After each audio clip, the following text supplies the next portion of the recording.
5 minute ট্যুরিজমে আপনাদের সবাইকে স্বাগতম।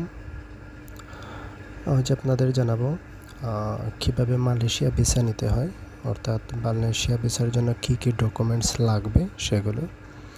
উল্লেখ্য যে আমি রমজানে মালয়েশিয়া এবং সিঙ্গাপুর ভিজিট করেছিলাম একসাথে।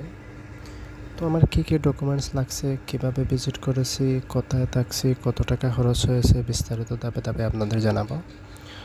তো আজকে জানাচ্ছি 5 মিনিট ট্যুরিজমের পক্ষ থেকে মালয়েশিয়া ভিসার জন্য কী কী ডকুমেন্টস লাগবে সেগুলো নিয়ে।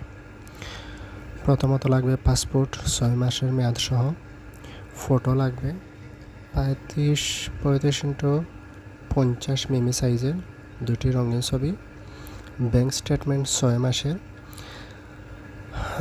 সর্বনিম্ন 1 লক্ষ টাকা ব্যাংক ব্যালেন্স থাকলে ভালো, মানে লেনদেন বেশি থাকলে আরও ভালো। ট্রেড লাইসেন্স লাগবে যদি ব্যবসায়ী হন, আর চাকরিজীবী হলে এনওসি। ভিজিটিং কার্ড অবশ্যই লাগবে, আর যদি স্টুডেন্ট হন তাহলে শিক্ষার্থী পরিচয়পত্রের ফটোকপি। এই সবগুলো ডকুমেন্টস ম্যানেজ করে একসাথে কোনো ট্রাভেল এজেন্সির সাথে কন্ট্যাক্ট করতে পারেন। আমি একটি জনপ্রিয় ট্রাভেল এজেন্সির সাথে কন্ট্যাক্ট করে ভিসাটা নিয়েছি। ভিসা পেতে আমার 3 দিনের মতো সময় লাগছে। ইদানিং খুব ভালো পরিমাণে ভিসা হচ্ছে, চাইলে আপনারা মালয়েশিয়া ভিজিট করতে পারেন। ধন্যবাদ সবাইকে।